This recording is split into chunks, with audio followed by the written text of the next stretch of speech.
Thank you, Christophe, and good evening all.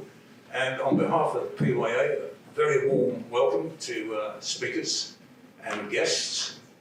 I'm not going to talk much about the PYA this evening because we've got other projects on, but PYA itself, which stands always to support standards, protocols, crew welfare, and training, is working on at least 8 different projects at the moment to develop various aspects of crew career advancement. And we're going to open the meeting tonight with a brief word from the IHO, to whom we are very grateful for their courtesy and inviting us back here again, which has been a continual relationship. And I'll let John just say a few words on behalf of the IHO. Yeah, thank you very much. My name is John Wyborn. I'm the new technical director here at the IHO, and I wanted to extend a very hearty welcome to all of you to the Bureau. Just a word or two about it for those of you who are not familiar. We were formed in 1921, and we're dedicated to supporting safe navigation and protecting the environment. We're a technical organization with 98 member states, and we have a strong focus on technology and standards for nautical charting and survey. So I also wanted to just add a brief word about, I think some of you have already discovered where the restrooms are. They're out this way, and there should be appropriate signage there. And if for some reason you need to get out of the building without an elevator, there's a stairwell next to the elevator over there, and then one through this door as well. So I want to again welcome you, and thank you for the moment to introduce myself, and you'll hear from me again at the very end, I think. So thank you so much. We're going to open with a broad overreach topic to do with qualifications, career development, and that is going to be introduced by Captain Ajit Jacob, who is the Senior Examiner of Masters and Mates.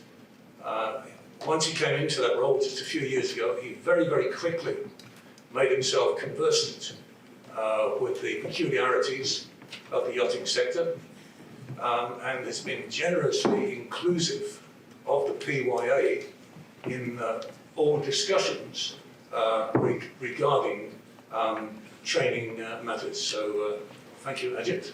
Over to you. And I will be keeping time, so 5 minutes before the end of your presentation, I will be mentioning it in 1 minute. It would be nice, Ajit, and other speakers, if you could. I mean, I will leave it to you to decide whether you would like to keep some time for questions, but that would be very important. You've already earned 3 minutes. Thank you. Thank you. And good afternoon, all, and thanks to PYA for inviting us here and giving us the opportunity to talk. So I'll talk about thank you. So any changes in the training and assessment that we have done for the last 1 year and the things that are in progress. So when I did this talk last year, I talked about the 23 recommendations from Maritime Skills Commission, and that was, we were at that stage, the working groups had just started, and to give an update on that, we are at a stage now where most of the work has been done, still in progress, but when it comes to the content of training, changes in syllabuses, some changes to assessment, and career pathways, which is to allow transition to other maritime careers. This has been a collaborative work between various stakeholders, industry, subject matter expert, colleges, shipping companies, unions as well. So led by MCA, but actually being facilitated and being done by the industry. So this was how we started. We said we will look at all of the STCW training, be it for nautical engineers, ETO, and see what's relevant, what's not relevant, what needs to be changed to make the seafarers ready for the future. So this was as it is in the STCW tables, and you can see the discussion that was done by the group and the changes that were proposed, and that was at the group stage. So feedback was taken from among the members, which comprised of shipping companies, training colleges, and depending on the topic that was discussed, subject matter experts as well. So it was in a very raw form, and as I mentioned, all disciplines were discussed, and this is how it looks like now after the external consultation was done as well. So all of STCW was divided into 68 templates, different subject areas, and the last 1.5 years, weekly meetings was being done. Then once the templates were decided by the working group, it was set out for external consultation. So this is the product after we have received feedback from everybody. So it was on gov.uk, and it was and we received really good feedback. So, and you can see for yourself some of the things where it says chart work, modernize, essential, and the suggestion is more of electronic chart should be included, more of simulator training should be included. Theory important, paper charts important, but the emphasis need to shift to more digital, more electronic charts. That's one example. And similarly for engineering, this one of the pages from the 365 pages. So again, it says for engineering, I put one of the templates, emergencies testing, steering gear modernized, modern propulsion technologies should be included, modern propulsion systems. On top, you will see hybrid propulsion and auxiliary electrical systems modernized. So there's a whole list which says modernized. So we are at a stage now where we have done all of this, and we are converting this into the syllabus, and we will be providing that to the colleges for them to develop the content. So the training will look very different. We will still be complying with STCW because the core mod we have to, but in terms of the weightage and weightage to the content, it will be different. The way the training is will be delivered will look slightly different, and for the same reason, the assessment needs to look different as well. So if your training is delivered in a different way, then the assessment needs to reflect that. So the next step is for us to start working on reforming the assessment. And when I say assessment, it's actually everything. College assessment, the MCA safety papers as well, and oral exam, some of which we have already started, which I'll talk about. So, other thing that we are well in progress is the training record book, which will be electronic in future. So, right now it's being done through MNTB, and the intention is it will provide supporting information for the trainee. There will be regulatory references for the cadets. It will give us better form of evidence, and obviously it will be more efficient. They will not be sending us huge booklets or files anymore, so it's digital, we can have access, and so that speeds up the whole process. And it's for the record, in terms of record, it's for them to keep. It will be valuable for them to have that and use that in future as well. So it's no different for yachts. We will be accepting electronic GRB as well, and that's the way forward till such time as we have got our own platform, which is under development as well in phases and the intention is to have a one-stop shop for the seafarer in future. Next, I'd like to highlight the simulator training, the pilot project for simulator training, which we have started couple of months back. Fleetwood and Swarsash are approved for the training. So the simulator training is actually in lieu of actual sea service. So up to 5 days can be done in a simulator in lieu of 15 days sea service, and 10 days in lieu of 30 days sea service. That's the maximum, no more than 30 days. I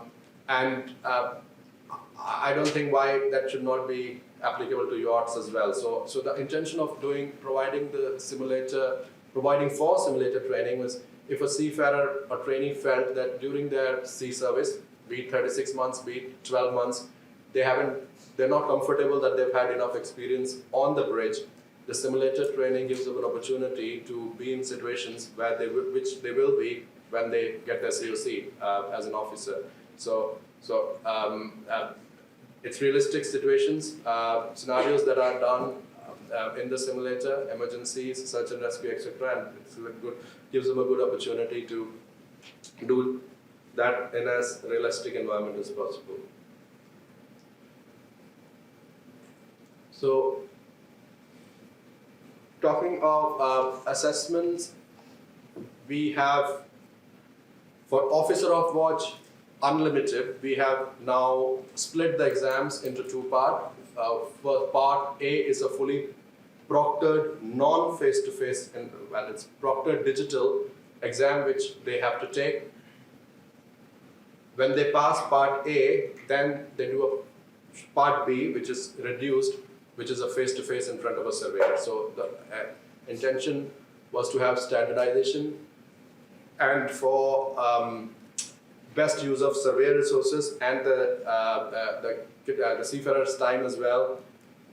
So the positive part is that because the cadets who are not prepared, who doesn't pass part A, those slots, and I'm talking about 60 to 70 slots a month, are available for other seafarers, other disciplines who are actually prepared to do the exam. So really, the success of that can be measured by the fact that the cadets who have passed part A, till now we've taken 120, so 45% is the pass rate for part A. Of those 45%, 45 of them have passed part B. So everybody who has passed part A has also passed part B. I think there was one who did not pass. That was for technical reasons rather than for knowledge. So next, what we will do is we are trying to we'll bring that in for the master code vessel as well. So and work has already started. So the intention is for a master 200, they will do a part A first before doing a part B face-to-face in front of a surveyor. And then MCA safety papers, we've done some changes for the unlimited exams. And the intention is, with the change in syllabus, we will do changes to the examinations as well. And it could be blended, it may not be pen on paper in future. We will be using extra simulators more, and the assessment will look different as well. And same, I'm saying, everything that we have done for the unlimited, because it has been done based on surveys and responses from the candidate shipping companies, it will apply to the yachting syllabus as well. What we will have is we'll have a working group to make sure that everything that is being done there is transitioned to the yachts as well, and for all syllabuses, examinations as well. So this is an example of part A, just an example how it looks like. So it's not multiple choice, it could be a fill in the blanks, or it could be one option, two options, three option. So I mean, you will have the slide, so I'm not going to go through it in detail. So that's how part A looks like. So other thing that came to light from the modernization, the working groups, was the need for training on modern technology, future fuels as well. So for the merchant vessels, it will be included, so the basic training will be included as the core part. But for domestic vessels and yachts, right now what we are doing is we have done type sort of approval based on the operation, but there needs to be standardization, there needs to be options available, hence the need for an AEC 3. So AEC 3 will be on top of AEC 1 and 2, and the intention is for small vessels, domestic vessels on yachts. The broad areas would be subject areas: decarbonization, role of human element, future fuel awareness, liquid hydrogen, LNG, methanol, storage and handling, dual fuel engines, etc. Intrinsic safety, and mainly associated risks and hazards, battery voltages, fire suppression, especially for equipment involving lithium-ion batteries, and small vessel electronics, which is not included anywhere. With yachts being more sophisticated, there is an increased role for personnel who need not be STCW trained. Even if they are STCW trained, they need more knowledge for PLCs, onboard Ethernet network systems with AVIT element for yachts. So that's all will be discussed. The working group, first working group sits mid-October, and the plan is to have a syllabus in place and a training in place, which definitely will not be mandatory for now, but it's expected that more seafarers will be interested in doing that, because that gives them more job prospects. And it will not be a syllabus once done and take it as granted. It needs to become continuously evolving, because the industry is, so that will be changing as the industry needs, with the industry needs. So the projects we are involved with, collaborating with other flag states, are on a vessel which is fitted with electric drive and hydrogen fuel cells, generator powered with liquid hydrogen, and a domestic passenger on Thames with pure electric drive. So that gives us opportunity to learn as well and develop these along with the industry.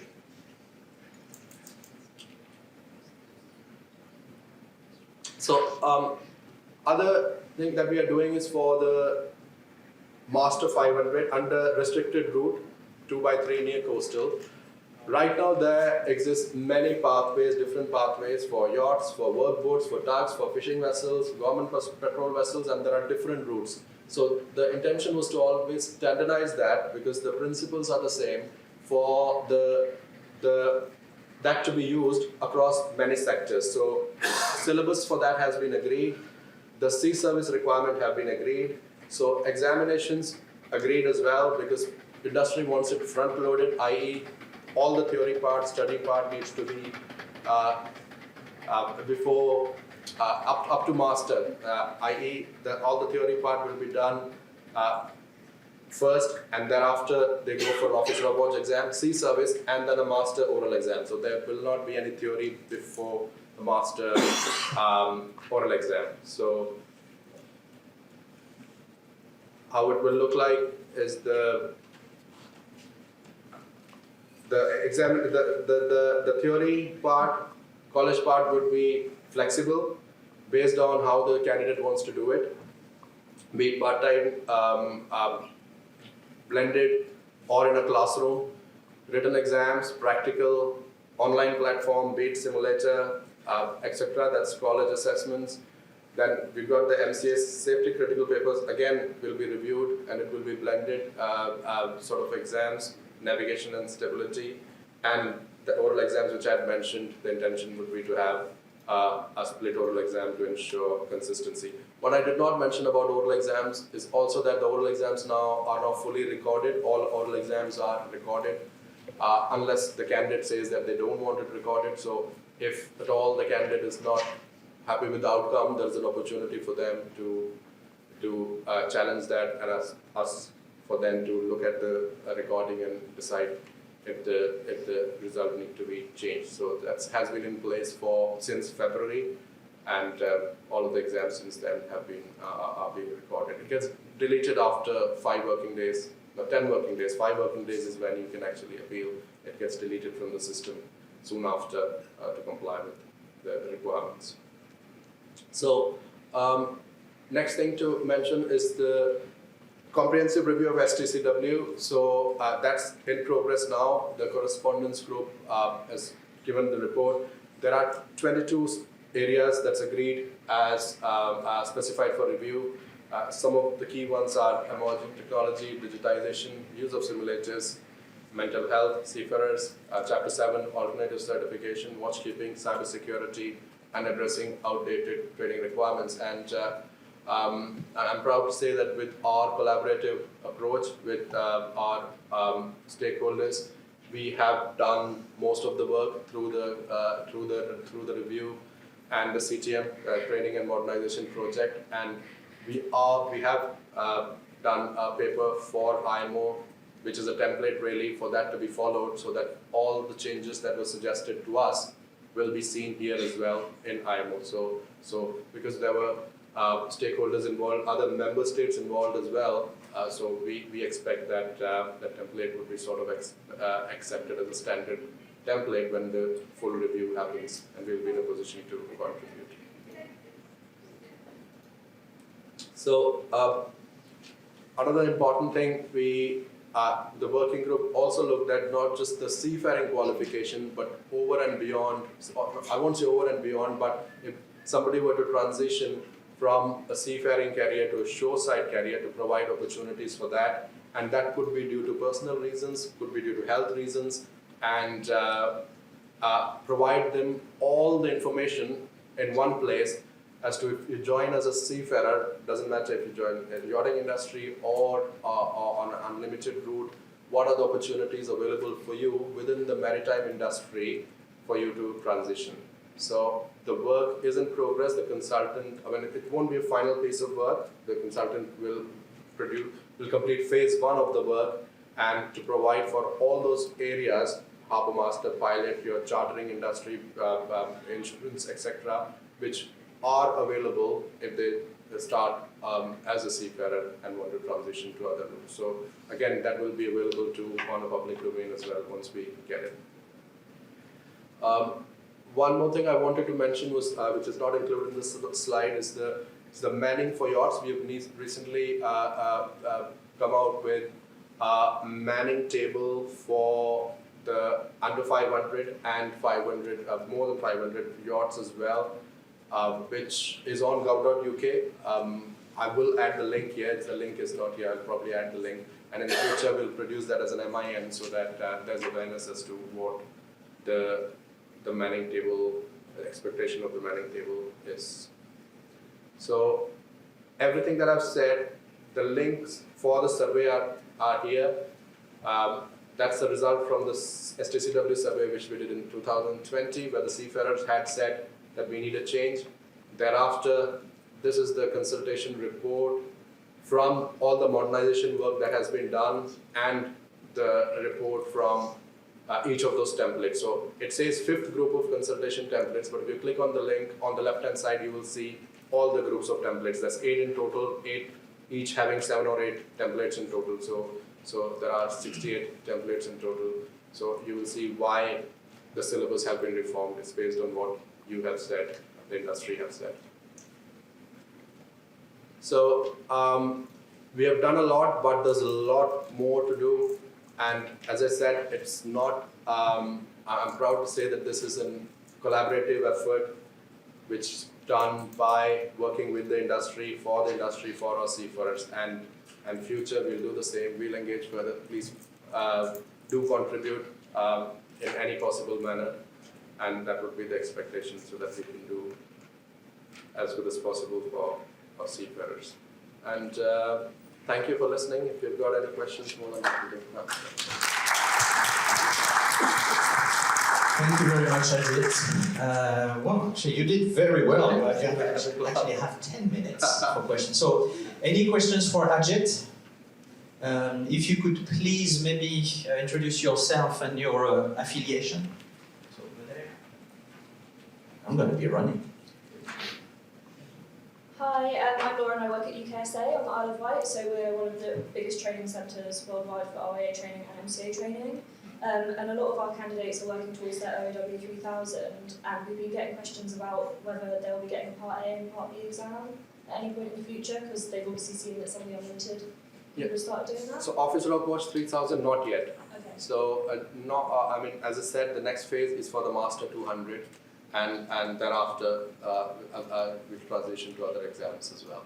So that's still some time before we get to Officer of Watch 3000. Great, thank you. Thank you for this. Any other questions? To the left? To the right? Oh, Well, One Rob? question for you. Are we going to see the day when instead of seafarers having to come to Antibes or Warsash or wherever and be in certain locations on certain specific dates to take their written exams, that they can be on a yacht that's floating around in the middle of Indonesia and by satellite communications and digitally with appropriate safeguards to make sure it's the genuine candidate taking the exam, but we'll be able to do it at almost any time, any place. So that's what we have done with the split oral exam. So one step at a time, we've made a start. So, and the next step is to discuss as to how to make that happen not how to make that happen, it's the best way of assessing candidates so that first for the knowledge part and to make, the intention is never to make them travel to a specific location. It's about the exam, the content as such, how best the assessment should be. So answer would be yes, there will be different ways of assessment. One of that could be, as I said, is a blended approach, which would mean that they may not have to travel to one place as they do now. It could be very different in future. Thank you. I have a question as well, Ajit, if I may. You're probably the wrong person to ask, but as your MC, I'm going to ask it to you anyway. Sorry about that. ENG1s. Yes. We've had more and more problems with the limited number of doctors who can provide ENG1s in this region. Not only because I understand that in the Barcelona area, where there are lots of yacht crew, I don't think there is any any doctor who can provide ENG1s. Is there anything you can tell us about that? Yeah, we maintain the same number of doctors, and if there's a retirement, then we do add additional doctors. But where the medical from the respective country is not accepted, then we do look at having additional doctors. If that is the case, if we don't accept the medicals from Spain or France, which we do accept them because we accept from all EU. And yes. The problem in France, Ajit, is that if you're non-French, you don't have access to that medical unless you're a French seafarer. Yeah. So British people, Australians, Kiwis, South Africans, they can't get it. Okay. So it has to be, they either fly to the UK or they go to a local doctor. In that case, if there's sufficient numbers, there is a case to be made. And I think we can look at the options. I'll talk to them.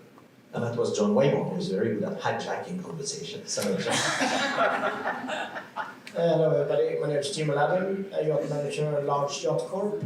There's a lot of big subjects coming up now, like cybersecurity, mental awareness, sexual harassment. Yes. And we all know that not only in the maritime industry, the humans, the people are the biggest assets and the biggest resources. And we also know that education is very, very important. Is there anything that maybe in the far future to incorporate in the basic STCW training, some awareness of these three major subjects that will make people feel better? So cybersecurity, let's say, take it one at a time. Cybersecurity will, for sure, it will be, it's being discussed now in the comprehensive review as well. And we had a non-mandatory course anyway, which we are trying to review, more so with us dealing with the remote vessel operation, which is really you don't have people on the ship to operate the vessel, it's being done locally. So that's separate. When it comes to welfare, mental health, sexual assault, sexual harassment, SASH, that SASH was already included in the last review, and the amendment is being made to the PSSR course, which is really a short period, half an hour, 1 hour. When it comes to mental health and that as such, our view, and that we have given it in written, it should not just be a 1 hour or 2 hour discussion in a course. It should form part of the full program for a trainee. That support should be available from the time they start, at least till such time when they get their first COC. So it's through part of the journey, and that's our input. So we did start a pilot project. Unfortunately, that did not go well, had to be paused, but that is still, we are still committed to do that, where we are trying to provide that support as a pilot project to the seafarers when they start their journey until such time as they get their first COC. So certainly a lot of talks at IMO for that, it will happen, but till such time we will do it at UK level as well. Thank you, Ajit. We've got time for a couple more questions. No, we don't, Kim? Okay, Kim. All right, so Ajit, thank you very much. Anyway, will you be staying with us at the reception? We will, yes, we will. Okay, so you know what you guys have to do. Thank you, Ajit. Thank you very much. Okay, thank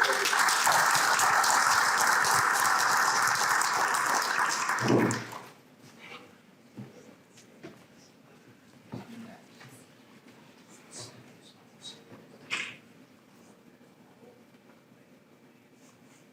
So Rod will introduce our next speaker.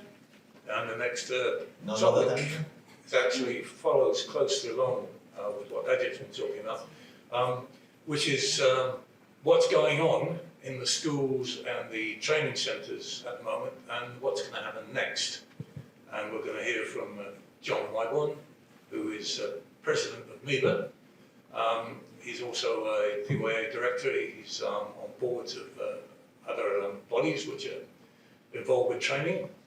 And besides that, he actually is a class 2 instructor himself at times, which gives him a legitimate reason to talk. And he's going to give us an update on what's actually going on in the training centres at the moment. Okay, all right, up there. Yeah. Is this me?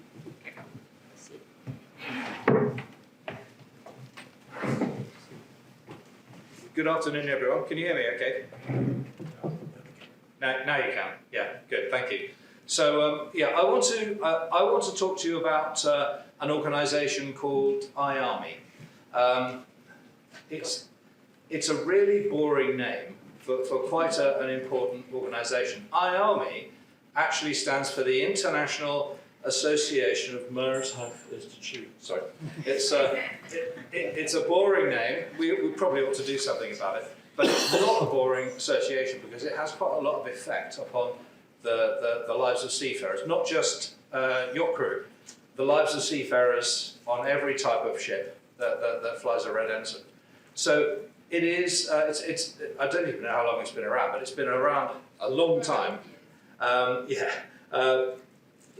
Its members are all training providers. So the major nautical colleges, Warsash, Liverpool, Fleetwood, etc., all of the UK major nautical institutions are members, as well as every training provider that provides training for seafarers, basically under the red ensign and beyond, in fact. So it's got. I'll do a brief description of what it is and how it works, because actually what I'm going to say at the end has much more impact, is built on what Ajit was saying and is relevant, is going to have a lot of relevance to you. So IAMI has a series of, it does its work through working groups. There's the deck subgroup, and then there's the engineering subgroup.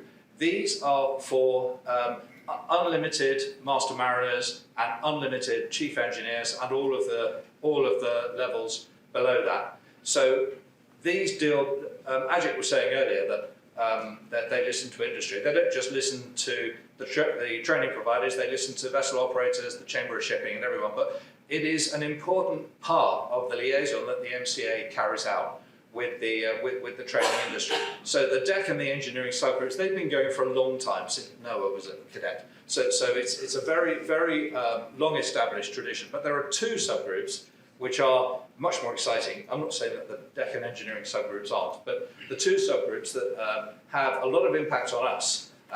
One is which is also a boring name, the restricted tonnage subgroup, which is the one that I chair, which is directly concerned with all training for vessels basically under 3,000 tons, which is of course super yachts, as well as tugs and other workboats and other types of vessel.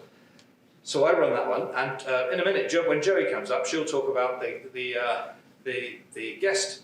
What's it called now, Joey? It's called the guest subgroup. The guest subgroup. So I'm not going to steal Joey's thunder. So she'll explain to you what that one does. But these two subgroups both have quite a big impact upon you, and they are at the heart of working with the MCA to revolutionise the way that seafarers are trained. I thought Ajit was a bit modest in his presentation. What he has led and what the MCA are doing is going to revolutionise maritime training. The UK are taking a lead in this, and IAMI is one of the organisations that they're leading it and making us follow, really. It is very much led by them, and in no small measure, in fact, due to Ajit's contribution himself. But there's an awful lot of change that's taking place, and I'm going to talk about a couple of those in a moment. So, focusing on the subgroup that I run, there are many people that work with me in the subgroup. All of the yacht training providers, a lot of participate in that subgroup. All of my commercial competitors, we're all in the subgroup, and we all talk to each other, and we all work together, which is unusual in the super yacht industry, but it's true. In the restricted subgroup, there are a couple of things that I just want to pick out and focus on, because it's going to make a difference to you and your lives. One of the ones that's recently started, which Ajit alluded to in his presentation, concerns the training record, the training record book. It's currently a training record book. It is not really. The problem with the training record book is that it doesn't really, despite its name, really and truly record any training. What it is an autograph book. It is a collection of signatures, and it does not necessarily and usually doesn't reflect any training. Now, there are lots of captains out there who take training on board very seriously and do take an interest in training their crew. But there are equally lots who don't, and that's not just in yachting, that's in general. One of the impacts of the way that the training record book is going to be changed is that it's going to become, and again, this has been led by the MCA, it's going to become digital. So the working group that has we've had one meeting so far, but this is going to progress pretty rapidly. The idea of the working group is the digital training record will actually transfer, and the impact of this is scarcely appreciated at the moment, but it is going to make a major change to all of you, because the idea of the digital training record means that instead of the seafarer going up to the chief engineer or the captain or the chief mate and say, yeah, can you sign me off for anchoring? If they're busy, they might just sign it off, and that's it, regardless of whether they know anything about anchoring. The way it will change is that evidence will have to be uploaded that particular task or assignment in the training record has been accomplished.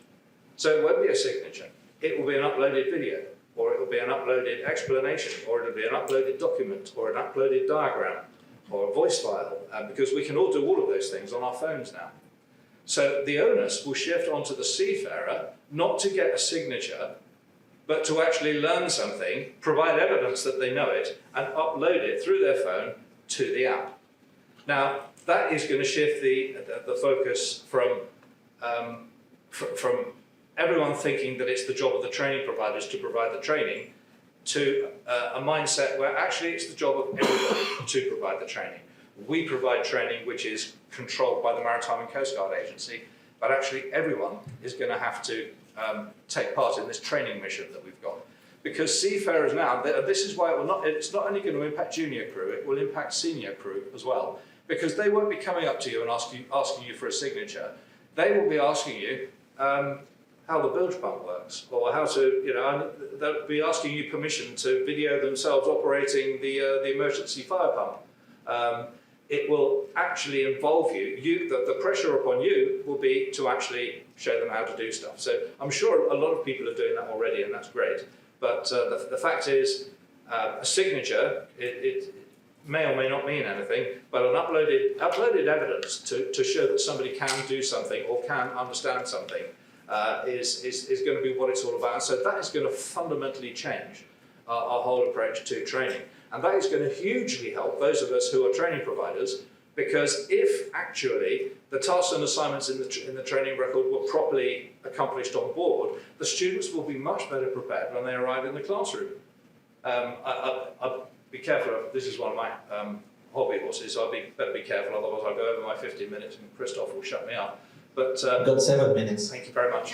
One of the things that, an example, for example, on the Officer of the Watch Navigator, it's one of the more difficult courses that us training providers run for the crew. It is really, really evident when the chief officer or the master of the vessel have taken an interest in their crew members coming on the course, to the extent that sometimes my instructors asked me to write to the captain to thank them, or the chief officer, whoever it was, to thank them for preparing those students and for working with them when they have their homework assignments and stuff like that, because it makes such a difference to the success of the candidate on the course, and that's actually much more rewarding for us. So this change can't really be underestimated, because it's going to make it much more the case, much more the norm, that people will be putting pressure on those of us in more senior positions to actually train and do knowledge transfer. It is going to make a huge difference, and this change is coming quite soon. So coming back to IAMI, another thing that IAMI does is it provides the majority of assessments for yacht crew, the majority of written exams. IAMI is going to build a platform. Well, it's not been decided yet, because we've got to have a board meeting, which will take place on the 19th of October, so in quite a short period of time, where hopefully we'll push the green button to construct the digital architecture that will host this training record. The training record itself, the digital training record itself, will sit and will be curated by the PYA, because obviously it needs to be managed by people who understand the actual needs of the industry itself. And what's created, of course, it won't only be about MCA training. Because one of the things that you hear a lot of people talking about STCW training and talking about it like it's some sort of gold standard, but it's not. STCW standards in general are minimum standards. So if you don't comply with STCW, it's not that you're not very good, it's that you're unsafe. And if our highest aspiration is to be just about safe, I don't think we're aiming high enough, do you? And in our sector, of course, in the super yacht sector, we need to be aiming a lot higher than that, because the whole ethos of the industry is that we're providing top-level service in every sense. So actually, I'm not going to step on Joey's toes, because she's going to talk about guests later, but the guest standards are actually going to be not just, and the digital training record won't just be related to MCA tasks. It can be related to tasks that are defined by the industry as important stuff that yacht crew, junior crew, middle ranking crew can be, that we decide should be, as a group, as an industry. These are things that crew in that position should be able to do, understand, etc. So it's going to be much wider than just MCA training, and the infrastructure will be there to actually to facilitate it happening. You never breathe between sentences, so I've been waiting to tell you that you've got 5 minutes left. Thank you very much. That's good, because the last thing I really want to talk about is, which leads directly on from that, is today at the Monaco Yacht Show, we had a meeting of something called, it's another organisation with a boring name, the Super Yacht Professional Standards Alliance. So coming on from me saying that we're going to set our own standards and then facilitate crew actually achieving those standards, the Super Yacht Professional Standards Alliance is a collaboration between associations. So it's actually going to be signed into existence under Maltese law on the 19th of October at the IAMI conference in Malta. It's going to be it's going to be officially created. It's going to be formed by CBAS, the Super Yacht Builders Association, IAMI, which is, I've told you what IAMI is, and that focuses on training and assessment. It will also, MEBA, which is I'm sure you all know what MEBA is. I'm currently the president of MEBA, and that is a sort of professional trade association for the super yacht, for the yachting houses. Those three associations are all going to be part of this, and the PYA is also going to be part of it. And in the future, other organisations, the American the International Yacht Brokers Association in America, possibly the Australians. There'll be other organisations that join it. But the idea of the Super Yacht Professional Standards Alliance is to create a place where the requirements of the industry are actually defined and written down, which will feed directly into the tasks and assignments. No, I'm not talking about the MCA ones, I'm talking about the others. Because the MCA, for example, don't really care how good your deck crew are at tender handling. Because there isn't really there's no MCA tender handling course. There's the RYA one, and we're going to hear from Richard later. They've got an excellent training infrastructure, but we might decide that actually we need something a bit higher than Powerboat Level 2. That will come from the Super Yacht Professional Standards Alliance, and the criteria for that will be embedded within it. So that is going to come into existence very soon. There are a number of things that are already being done, which Joey's going to talk about. You're going to talk about the owners rep. I am. Yes. So I won't steal her thunder. There's also something for AVIT officers on board, which is designed to be a complement of the ETO qualification, which Ajit touched upon that earlier as well. That is in the process of being completed. It's going to define the AVIT knowledge that deckhands ought to know. Deckhands, junior stews, everyone junior ought to know, so that's level 1. Level 2 will be a more specialist course for yachts that don't carry ETOs, but where somebody on board can have more advanced understanding of electrotechnical stuff, so that when a maintainer phones in, there's somebody on board who can actually talk intelligently about the bits and bobs and wiggly ants and wires and things inside, so that which might reduce the number of times that perhaps a maintainer needs to be flown in to save the owner money, etc. Level 3 will be for the AVIT officer, him or herself, on board, and it would complement the SDCW. Don't forget, SDCW means minimum standards. It will complement the SDCW ETO qualification with skills and behaviours and knowledge that is directly relevant to super yachts, like Crestron TVs and controls for the Wi-Fi and all that stuff. The stuff that we know that we need on board, but for which there is no standardised training. It's just all bits and pieces all over the place. So, Super Yacht Professional Standards Alliance about to come into existence, being driven by IAMI and the CBAS and MEBA and the PYA, and I think I'm going to stop talking. Holy smoke, thank you for that. No, sorry. I mean, John is anything, was it John? You are another great Thank you. I think it's extremely interesting. Any questions for John? Yeah? Please state your affiliation and name, and please do not forget to turn your cell phones back on after the conference. Oh, I didn't turn mine off. Tom Lamble, yacht captain. So, John, it's the digital training record. We know already that the training record book is laborious. It's very broad, and there are even a lot of things that you can't do on your yacht that are in there. But how many videos will people have to load to achieve the evidence, and who is going to check that evidence? The people that check it now.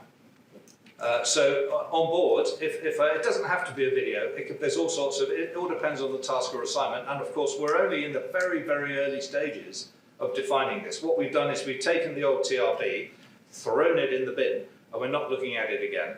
And we're starting with the essential things that the MCA require crew to be trained in on board, which is fundamentally MGN 71, which is to do with the mandatory drills, the familiarisation training. So we're starting with the essential compulsory stuff, and then we're moving on to stuff that's directly related to the training, the courses, to their nav and radar course, to their JSK course, all of the training that they're going to do in the colleges. The rest of the tasks and assignments will be linked to that. So it won't necessarily be a video at all. Sometimes a video might just be the simplest way of doing it. But actually it could just be a video of, they could just maybe as simple as getting recorded themselves explaining something that the task requires that they explain, and that could be accepted as evidence. It will be checked by somebody on board who would need to take responsibility for it, which would be the master or training officer. a nominated training officer, which is as it should be now, really. It could also be checked by the MCA pre-oral, so that they can, because it would inform the type of questioning that might that might be asked. Does that help? It does. Thank you. Thank you, John. Thank you, Tom. A question here? Thanks. Anna Percival-Harris from JPMA in Woolwich. With regards to those people, when this is finalised and launched, the people who are still completing their paper training record book, is there going to be a grandfather rights period where those people can still submit a paper training record book? Because I know they're meant to be filled in over about 6 months, so some people can take quite a while to do them. Yeah, I mean, that obviously will be one for the MCA, but I'm sure the answer to that would be yes. At the moment, we're right in the foothills of defining the digital TRB, and obviously there'll have to be transition arrangements to be fair. So, yeah. We've got time for a last, well, okay, 2 quick ones. Thank you. Nice to see you. Hi John, Lars here from Warsash. I knew you'd ask. On a more funny note, as a fellow IAMI Board member and current Vice Chair, I was very embarrassed that I didn't know either how long IAMI existed, so I just looked it up. And it turns out we were founded exactly 30 years ago, so I thought we should celebrate on the terrace a little bit later. We need a party. Yeah. On a more serious note, it's actually, when it was founded 30 years ago, it was the amalgamation of the Association of Navigation Schools and Marine Engineering Schools, which dated back a whole century beforehand. And what that shows is that there's a need for an organisation such as that. It's really important that we work together. We work very well together also with the MCA. And I think there should be some recognition that there's an unbelievable amount of volunteering going on in the background, which the industry sometimes doesn't see. But there's a lot of people spending many evenings and many days putting their time into bettering the industry. So I'm very pleased about your presentation today. Thanks. Thank you, Lars. There was a question here? Yep. Hey John, it's Jim. You talk about the training record book to be replaced by an app, and we all know that's a legal requirement for the training record book for deck people to do a career in the deck department. Are there any thoughts about evolving any app into the other departments? Because you're talking also about, we all know that juniors need to know a lot on the yacht, even if it's not legally required in the other departments. It's a great way of making crew train themselves and then show what they can do. That's exactly what the intention is, Jim. And the reason that we need the Super Yacht Professional Standards Alliance is to provide a rationale for those other things. Because the MCA are part of the working group to define this TRB, and literally we've had one meeting. So that will, but I'm hoping that things will move fast. But the MCA are concerned about the statutory requirements that under international law, under the various international conventions. Of course, there's much more than that we need to do. There's lots of stuff that a junior crew should learn, and this is the whole basis for the guest program that Joey's going to talk about. And I'm hoping that the seismic shift in the focus by putting the onus on the seafarer to take ownership of their own training will have much wider ramifications than just the MCA training, in fact. Thank you very much. It was very interesting, John, but you managed to steal some more minutes again. Thank you very much.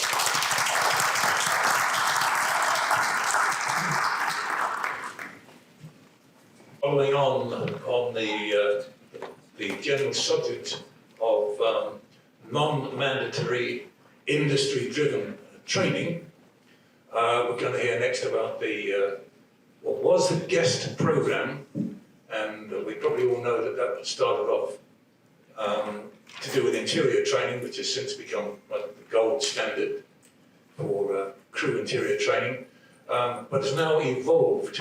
So the guest now is a template for other forms, other areas of non-mandatory training. We're going to hear about this from Joey Meen, who established Guest in the very first place, and then took it on to IAMI and developed it into what it is today, what it's about to become. Thank you very much, Ross. Thank you very much for having me. Thank you to PYA, and thank you to John for, sorry, not that. Microphone. Oh, it's all going really well, isn't it? See? It's 4 years ago since I was last sitting here, a bit rusty. No, back to where we were. But that's fine. I'm going to do it from here. There we go. Thank you, Kim. Thank you, Kim. It's way more technical than I am. John's given me quite a few extra items to add to my list that I was not necessarily planning on delving into today, but I think realistically what I wanted to start with is 15 years ago we started Guest. I can't quite actually believe it myself, and here we are today, and it's grown from, as John suggested, from the interior departments and all the way up to a yacht owner representative course that I'm going to talk about later on. But what I want to start with is the importance of soft skill training. And I think this is something that seems to have been threaded through some of the presentations we've already seen today. And it's quite a big part of Guest. And one of the main reasons, again, why we put the Guest program together.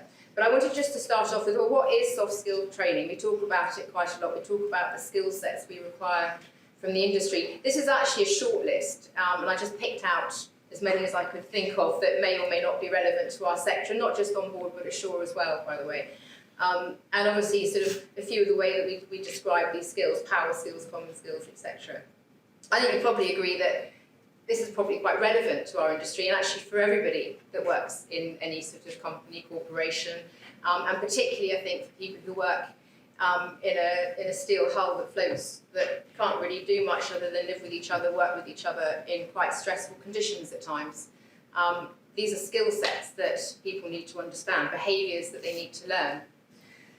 So that's kind of quite inspirational. We know what we want, but what we're finding, if I can get to the slide, is a little bit of what Jim mentioned earlier, and from surveys that we've seen over the last few years. We've got a little issue with, sorry, this is jumping around, but that's okay. Onboard tensions. We're looking at crew who, politics on board, issues on board, lack of support. How can we do that at that place? But we are seeing lack of support, low crew morale. I put it aligns to poor leadership because that's on there, but I think that a lot of those items there actually lead to that, poor leadership. Burnout and fatigue. And we've been talking for years about struggling to get people to come into the industry and encourage them to come into the industry, but we clearly can't seem to keep them either. And we've been aware of this issue for nearly 2 decades, as far as I can tell, but we haven't really done much about it. So I just wanted to remind you that Guest is there, and the training courses are already in place to assist with all of this. It's really now up to the industry to take responsibility and to sign up and take advantage of that training. Jumping ahead of myself slightly with that, because I think this is sort of boils down to expectation. What is the expectation of crew members when we employ them? We can't really expect them to have soft skills. We can't really expect them to stay on board and have the longevity and retention if the environment isn't, conducive to do that. And we can't expect good leadership. You don't sort of suddenly wake up and become a good leader because you've got a qualification that allows you to captain or head a department.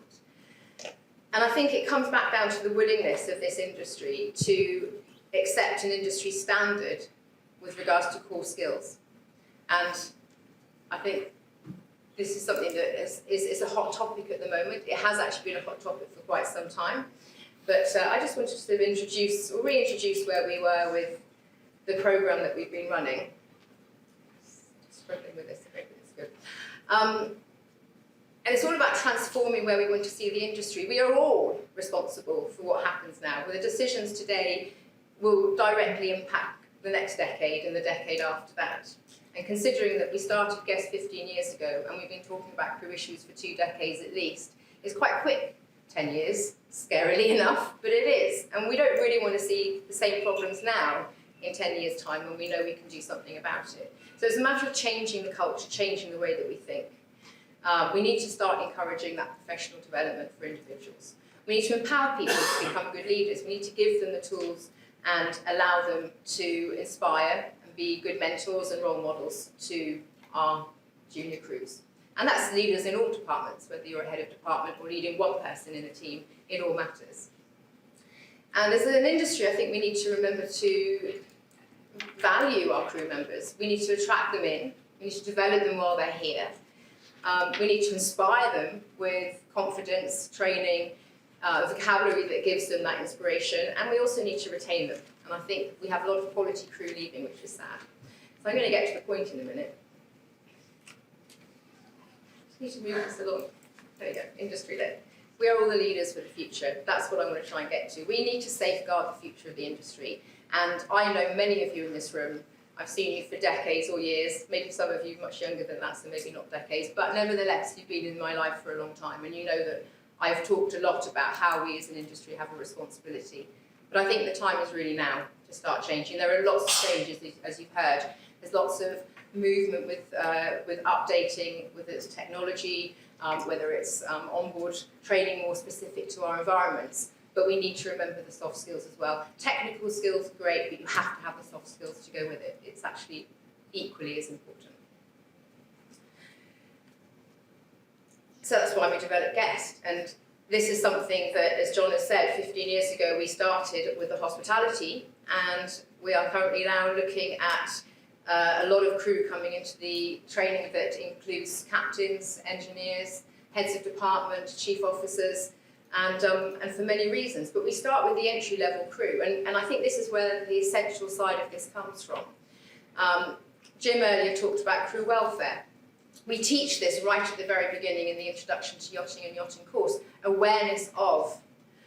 We give them instructions on what to expect. So we're meeting expectations of the crew member coming in and joining the industry. We're teaching them not just about how to write a CV and who to go to and what's what with regards to technology on board and orientation and familiarisation and seamanship, all the basic introduction. We also teach them behaviour, skills, confidence. We teach them personal appearance. We give them that information about how to communicate. And I think this is all the soft skills that we're starting at an early entry level within the industry. We also teach them about leadership. They don't need it at that level for themselves, but they need to understand what leadership is. And we also teach them about crew welfare, signposting, and safeguarding and support, and where they can go for that. This is an introduction course for anybody coming in. It's not just interior crew, this is deck engineers or chefs. We actually have a chef introduction program for qualified chefs that want to come into the industry, and that does exactly the same thing, but it also adds in extra information with regards to working in a galley for the first time. Slight shock to the system if you've come from your Michelin restaurant and you suddenly stand in the yacht galley going, okay. So the tools are there, we teach that, and it's available for new chefs coming through into our sector. So I think what I'm trying to say is we've got these tools here from the very get-go. We are end-to-end with the training that's available. We have the hospitality program. If I can get the button up and it's going to work. Come on, baby. There you go. And the hospitality program basically covers introduction, advanced, and management. And the introduction, as I've already explained, is the basic fundamentals of what to expect in your job and your role. Advanced is all the operational stuff. It includes accounting, food and beverage, administration on board. It also includes HR and crew well-being and awareness of mental health issues and not mental health first aid, it's awareness of. We are looking at including or adding into this particular part of the training as well to include other courses that will lead to encouragement to do the first aid health, what's it called? First aid mental health, thank you, Ajit, brain just went into back to front. It also includes housekeeping, laundry, and service, food and beverage service at an advanced level, at an operational level. We have the management, which covers all the destination management, and again, it also covers more of the advanced level of managing people and leadership. So again, providing those skill sets at that level. We have, 5 minutes. no. We have 5 minutes. Sorry. So I always change them. The PYA program. The PYA program has become one of the most popular programs of the guest portfolio. We get not just persons interested in competing, it's 180 hours of training, it's a serious course, and pretty much content covers everything that a captain would do who doesn't have a purser on board, and maybe the chief officer as well. So the syllabus is enormous. We're getting captains signing up, chief officers signing up, the content is 100% relevant to their jobs. So this has actually been one of the most exciting projects of Guest in the last 3 to 4 years, where we've seen large numbers of persons coming in. And what's more exciting than ever is that the recruitment companies are now starting to ask for this qualification.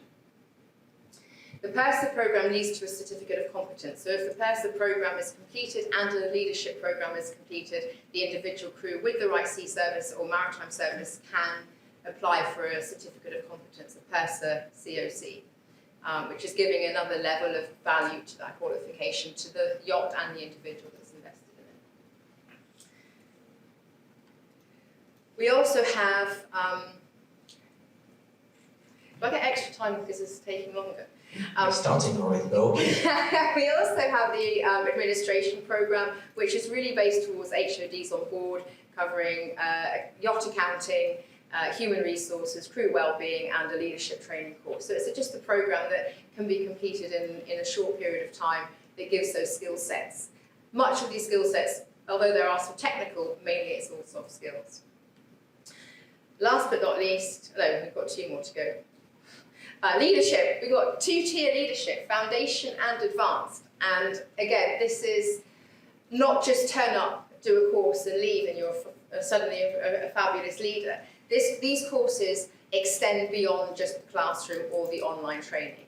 There's follow-up, there's evidence, there's interviews afterwards, and any of students that have done these leadership courses, whether it's a foundation or advanced, have come back writing saying, wow, this has changed my life. It's ongoing progression. We monitor that and we support it, and there's always room for more consultation or review if the student wants it. So it's a very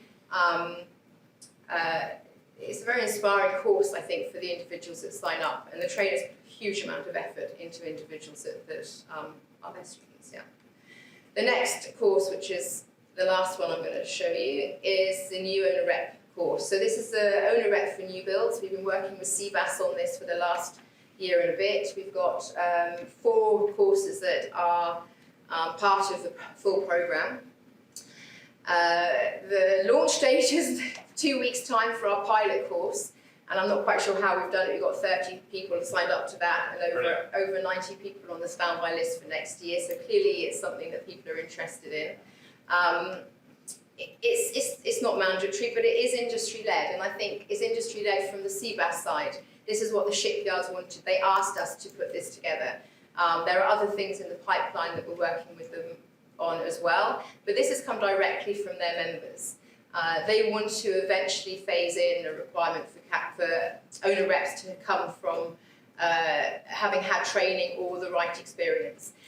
We talked about the Super Yacht Alliance earlier. There's room there for us to include registers that come under the Super Yacht Alliance for owner representatives, as an example.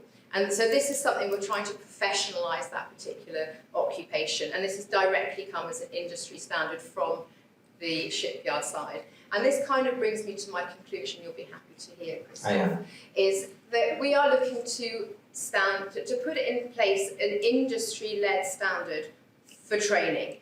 The programs are there, we have it. We've got 30 training providers worldwide who deliver various parts of the guest program. So there should never be an excuse where we're seeing issues on board that could potentially be helped or aided or even resolved by individuals having the right skill sets and behaviours and attributes, because the training is available.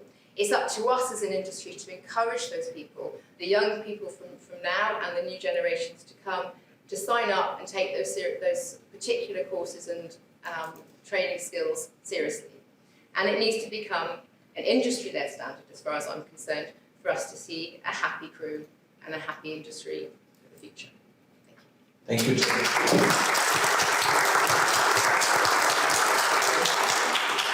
actually, guest is really a gold mine. And before we take any questions for I Joey? got questions. No, don't. You're not going yet. Whenever you have captains or masters walking to the PYA office, if I can, I try to ask them, what are the 3 things that you don't have which you would like? And leadership training is something that often is mentioned. And I've only been in yachting 2 years, but I come from mainstream industries when the smallest business unit manager has leadership training every 2 or 3 years. So it's very important. Question? Please.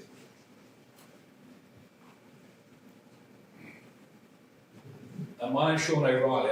I'm a tutor and a mentor. I'm also a helm instructor, and I do a bit of consultancy work for the MCA on this very important subject. And I feel compelled to say that I hope everybody in this room agrees with everything you've said, that the well-being of people at sea in any environment is absolutely fundamental. All of the courses that I've taught, and there are a great many of them, and I'm focused on management, I ask a question, and I'm not trying to be deliberately combative or confrontational, but the question I often ask at the beginning of a helm course is it appropriate for the captain of a yacht to have an intimate relationship with a junior member of his or her crew? And I ask this question deliberately to create a degree of tension in the air, and most people automatically say it is not appropriate. One person will say it's nobody's business but their own, but one person will say it's a perk of the job. Now, I find this absolutely astonishing because I'm never entirely sure if they think that. The other thing I notice in helm courses is that there are very, very rarely members of the interior department. And it's always a source of great disappointment to me, and I'm not a yachty, that the engineering and deck department appear not to consider the chief steward or chief stewardess to be a head of the department. I happen to disagree with them. There are some vessels, yachts in particular, where the chef considers him or herself to be a head of department. I happen to disagree with that, but it's not for me to comment one way or the other. My question is that it's always struck me as conspicuous, shocking indeed, that the frontline department in a yacht, which is interior, the yacht exists for the frontline interior people to deliver the highest quality of excellence to the charter guests or the owners.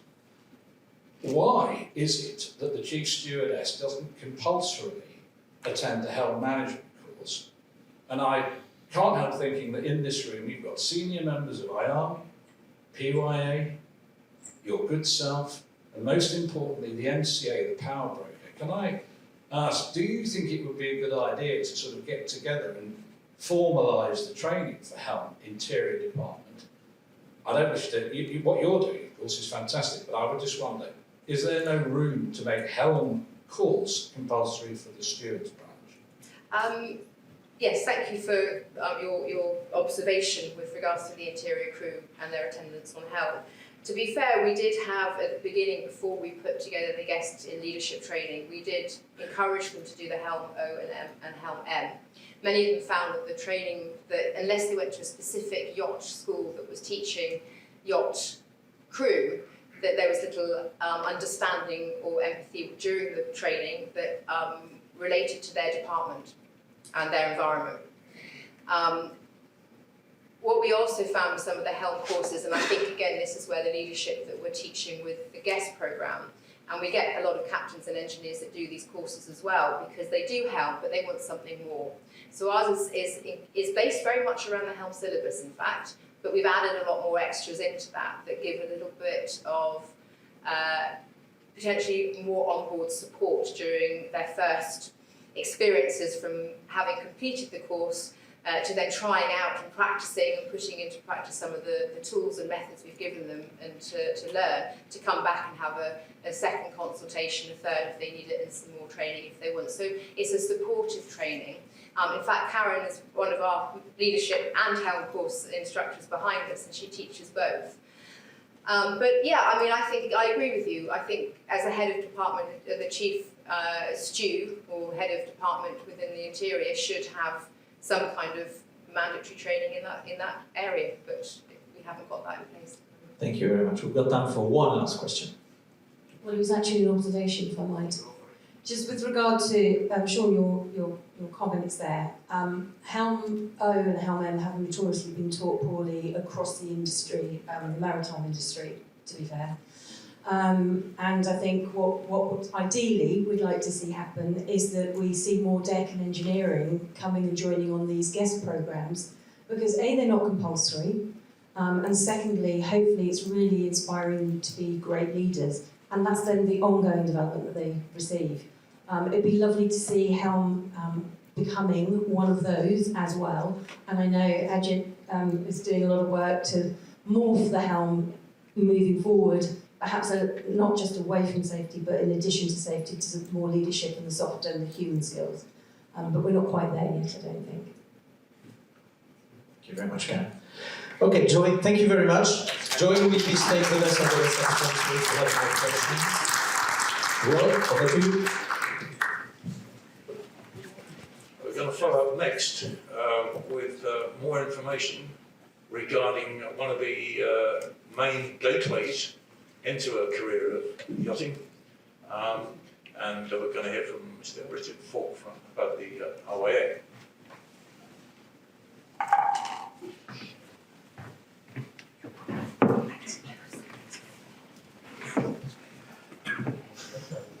Thanks very much, Rod. Afternoon, everybody. Lovely to see you all. I guess first and foremost, I'd like to say happy anniversary. Happy anniversary to IAMI Yacht Master. 50 years this year for the IAMI delivering Yacht Master. And obviously it has, in the last 25 years or so, become a key element of the super yacht sector, being an entry level and that first step into MCA qualifications. So exciting year for us and lots going on. So I've got 15 minutes and 15 slides. We'll see how we get on. A little bit of news and I guess a little bit about future direction. So first bit, and I think probably extremely important for all your teams. When I sat here last year, I was embarrassed to have to tell you about delays and horrendous delays in terms of processing times and so on. Knock-on effect from COVID and Brexit and various other things that we faced like most other organisations. Which particularly around our certification meant that there were some huge delays for some of your crews awaiting particularly certificates of competence. That's all resolved now, and they're generally down to 3 to 5 working days on an ongoing basis. So hopefully you're all seeing that for your crews, and that's only going to improve. We've got measures in place to streamline that even further moving forward. Really the first piece of news I wanted to talk about was navigation and where we're going. And it really touches, I guess, on some of what Ajit was talking about. You're all aware, I'm sure, of UKHO's announcement last year of the intention to move away from paper charts. That wasn't news. We heard about it about 8 years ago, but last year we got the date. That was in June. And then in the first week of February this year, that date was quickly pushed a little bit further back. 2026 went to 2030, which is obviously good news. Whether it's 2030, whether it's 2035, whether it's 2032, who the hell knows? And it really doesn't matter. I think the important thing is it's coming. We all know it's coming, and we've known it's coming for a long time. And UKHO obviously is the body we work directly with, but other hydrographic offices around the world have already been signalling their intent on this for quite some time. What don't we know? I guess I'll preface this by saying that our training has to cover everything from someone stepping into a little powerboat or dinghy for the first time right through to Master 200 tonne or OOW 500 tonne. That's the sort of scale we operate in. So we've operated both on paper and digitally for a long period of time. And whilst you operate exclusively in the world of commercial masters, although they may be on private yachts, they're still in commercial capacity. We operate across both leisure and commercial. So we've had the breadth of the old fuddy-duddies in their salmon trousers and their dandruff on their shoulders and their Breton cap, who still insist on a set of pardon me, dividers and parallel rules, or worse, right through to very, very up-to-date commercial masters operating with all of the bells and whistles that electronic gadgetry can offer. So we've had to span quite a lot. So I preface this by saying that. What we don't know at the moment, we don't know what the new standard will be when it's developed in terms of the hardware, the system that it will be based on. We don't know what features this standard of equipment will have. We don't know what the accepted international standard for ENCs will look like. So unlike ECTIS-based vessels where there is an international standard, anything below that is a free-for-all. And it's generally driven by the marketeers rather than any international standard. And we also don't know how long it will take for the hardware manufacturers and the chart producers to build to this new standard, and we also don't know the cost. So there's an awful lot we don't know, but what we do know is that in a very short period of time, we need to have everybody in the sector with their heads around navigating digitally. It's been quite a challenge. So it's fair to say that we're in for a period of transition.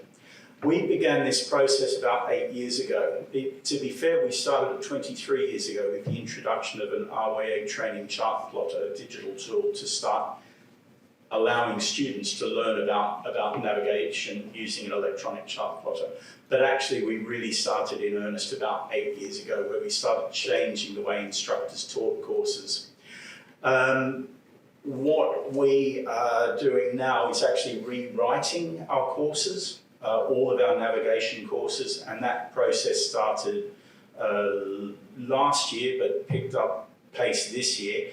And the ethos that we're moving to now is digital first. So the digital tools are the go-to tools with other alternate backups. Historically, you start with paper and digital becomes secondary. It's very much a mindset for our instructors, our examiners and our navigators. The positive news is that actually the end user, the student's already there because they're already using these for every other piece of navigation that they do, be it walking, be it driving or otherwise. So the end user, the student, isn't the problem. The problem is actually the syllabus and the people delivering the syllabus and the people assessing the syllabus whose mindsets we need to change. So it's a big job when you've got 24,500 instructors whose mindsets you need to shift significantly. But really, the key that we want to maintain with everybody is the fact that whilst we're shifting the balance, there's still a need for the underpinning navigational skills that people need to have, understanding the principles, paper, pencil, and of course, looking out the window. So I guess if we sort of think about how we've dealt with navigation previously as a set of scales, the weighting has very much been on the tools on the left side of the screen there, paper charts, manual calculations for tides, interpreting synoptic charts and so on and so forth. And we're not throwing all of that out the window. But if I was to say that probably 60 to 70% of our emphasis in our training historically has been on that traditional side, changing that balance. And the intention is that it'll be 70% digital, 30% paper. And it's going to take a period of time. So we're not changing what we're teaching. People still need to know how to position fix, how to monitor position, how to passage plan and so on. What we're changing is the messaging around what tools they use for that job. Okay? So it's fair to say that digital's no longer a dirty word in the world of navigation. And there'll be some RYA members, I'm sure, with grey hair and salmon trousers that'll be giving me a good slap around the back of the head next time I run into them at a boat show or our office. But it's a fact of life, and we certainly have no desire to not keep ahead of the curve. So your role as an industry, really, what are we asking of you? very much what John was talking about in terms of the training record book. When you're training crew, when you're mentoring crew, it's not, there's no point, I don't think many of you would anyway, sort of focusing exclusively on paper and then dabbling in electronics. I don't think any of you do that anyway in this industry, but it is a matter of making sure that you understand what that balance is, that sort of 60, 70%, 30% that's shifted from paper towards digital. And for those of you that are working with your crew, getting them ready to go off for courses or getting them ready for yacht master exams and so on, if you understand what we're looking for, hopefully it helps you to better mentor and advise and counsel your crew as they're preparing. So that's it on navigation, but I also wanted to talk to you about, I don't know if any of you've noticed, but our logo's changed. So the RWA logo has been the same for about the last 25 or so years, and we had a little bit of a brand refresh, we're calling it, earlier this year, really to support our new strategy. So we've developed a new strategy over the last 12 or 18 months, and it's called Together on Water. Why am I telling you about this? Well, let me tell you a little story here. Most of you know the RWA because of our involvement in the super yacht sector, whether that's because you've got personal watercraft recognition, whether you've got people going through RWA Yacht Master as they progress into MCA qualifications, whether you've got tender operators on powerboat level 2 or the tender operator certificate, whatever it happens to be, there's different tentacles that we have. What you don't necessarily know is what the RWA actually does in the UK. So we're many different things to many different people. We're the national governing body for sailing and powerboating, and in fact most forms of boating. We're a members organisation, so we've got over 100,000 members. We train about 270,000 people a year in some sort of RWA course or another across 58 countries. We've got 24,500 instructors. We've got 25,500 people that work commercially on RWA commercial tickets. We run the British Olympic sailing team. We've got 750 clubs.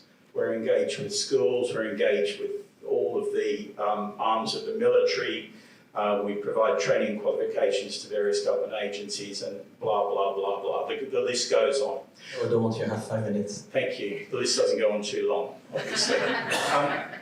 The reason for telling you that is that I feel very strongly, and I suspect that most of you would agree, that this is a perfect pathway for people potentially to get an interest in the water and then one day end up on a super yacht, a Royal Navy frigate, a merchant ship, or even a shore that's supporting part of the maritime sector. So that's why our strategy, if you like, our new strategy is of relevance to you. So we are looking to become far more effective at attracting a more diverse audience, to become far more inclusive in the messaging that we put out, to make sure that when someone walks into a sailing club or a training centre, that doesn't actually matter what colour their skin is or what age they are or what gender they are or anything else, that they're welcomed with open arms. And, well, we can't do that anymore, can we? That they're welcomed and they're encouraged to actually participate in whatever form of boating it actually is that they might have taken an interest in. And our hope, obviously, is that for many of those people, that will then lead on to not only a sport or some fun, but actually for some, hopefully for many, it will lead on to a career. So we want to continue to work with bodies like PYA, MCA, and various other industry bodies that we work with to make sure that these, and I've just sort of yellow highlighted these key ones, these things where I think our relationship with the super yacht sector is of relevance. The connections, the influence that we and you can have, and in particular the inclusivity message, and of course sustainability, which we've heard a little bit about from Ajit today, but which we all know is only going to gather momentum over the years ahead. So I'll leave that there. I'm very happy to talk about that bit further on, but I've got one more slide I just wanted to touch on. and that is a little bit about the future. So a little bit like the MCA, we also are working on a big step towards digitisation. Right at the moment, we are replacing our existing digital platform that covers everything digital we do. And digital's not just training, digital's also for the British sailing team, it's our members, it's our database, it's certificate issues, it's our web shop, it's everything we do. So it's actually an incredibly complex platform that or multiple platforms we're currently on. That will be completed by next year, and as soon as that underpinning work is done, the next step is for us to move towards digital certification, online verification, so online access to verifying authenticity of qualifications, and of course end-to-end digital processes for things like exams, centre inspections, all that type of thing, which are, quite frankly, many of them still far too paper-based and living in the dark ages. So that's direction of travel. We're a little way off being able to deliver on it yet, but it's certainly where we're headed. So that's it from me. I've probably got 3 minutes to answer some questions. Thank you very much, Richard. Thank you very much for sticking to the time as well. Any questions for Richard? Yes?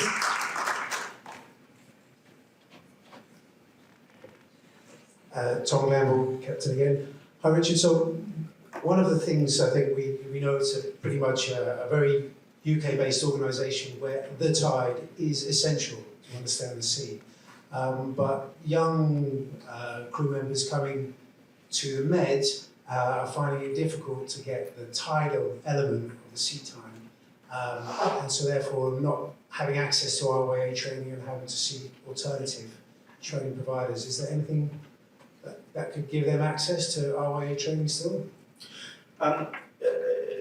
The short answer is yes. So we actually changed about 7 years ago and moved away from having schools that were designated tidal and schools that were designated non-tidal. So every school is equal, if you like. So from a school perspective, it makes no odds whatsoever. We do think it's important that they've had sea time in tidal waters. That doesn't mean UK waters. The Atlantic is considered tidal waters. So, for a crew member whose only experience has been in the Med, and they have never seen or experienced, the effects of tide at all, personally, I'd be a little bit worried about them being on a vessel in a position where they were making decisions. So the MCA actually agrees. They sit on our Yachtmaster qualification panel, and when we've considered this question previously, they've been very firmly of the view that tidal miles are important. But what we've done is made it as flexible, I think, as we possibly can. They need some tidal sea time, but what we don't do is drill right down into, did they do tidal height calculations or anything like that. It's, well, have they been in tidal waters? And that's as much about have they operated in different sea areas as it is about whether they've actually, experienced 5 knots of cross tide. It's making sure that their holistic experience, it makes them a little bit more well-rounded than someone that's literally just done all of their yachting within 30 miles of Antibes or Monaco. Thank you very much. One final quick question and quick answer. I wasn't sure if you're a fan of dividers and the 2 big pencil and a rubber. I feel compelled to point out that whether you like them or not, or we like them, it's actually a legal requirement to have them, and indeed to use them. And the problem is that in yachting, not much navigation happens, and that is a contentious thing to say. I'll say another thing that's quite contentious. The RYA Celestial course, which is RYA Ocean, I think, wonderful. I've tutored over 200 candidates to Master 3000 over the past 5 years, and I've asked every one of them to show me how to calculate latitude with the sextant, and not one of them has been able to do it. I suspect it's because they don't know how to do it, and they don't know how to do it because they don't do it. And it's a kind of a chicken and an egg thing. Navigating in yachts is also about display, and the process of navigation, I suggest, is not different, whether it's displayed on a paper chart or a digital screen. The process should be no different. But the reality is that the displayed position on the digital display is the process of navigation. This is a problem, and the problem is that the standard of navigation, whether it started off with the RYA, of which I'm an enormous fan, I promise you, or whether it goes beyond that to MCA, the difficulty is that the process of navigation at sea is not monitored, it's not checked, and we can talk about ISM until we're blue in the face. But unless a yacht is actually put through its paces in some kind of operational test, then all of the class group stuff, to some extent, will be redundant. And my simple question is, will you please speak to the power brokers in the room and acknowledge that point and see if some progress can be made? Sorry if that went on a bit. Do you have some trousers short? Sorry, have you got some trousers? I think it's probably worthwhile I won't take too long, Christoph, I promise. I think there are a lot of things wrapped up in that, and some of that is very much around the way a vessel's managed. I am a fan of paper. I still have paper charts as well as electronic, and I still use paper charts because I enjoy it personally. But in terms of an industry moving forward, I am an anomaly.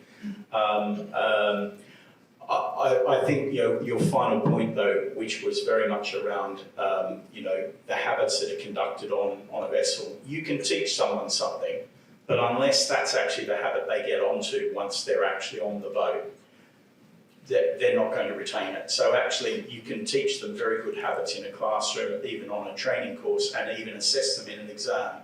But if they then go back to a yacht and the standard practice for that vessel is not to plot a position, maintain an effective logbook, and all the other good things that go with that, then that's an industry issue, I'm afraid. And it's the industry, and I think that's the sort of point John's talking about with this new body that's being set up where,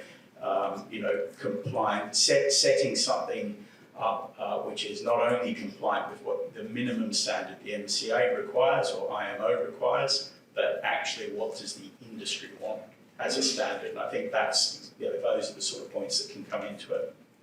Thank you very much, Richard. Thank you, Richard. Well, 10 minutes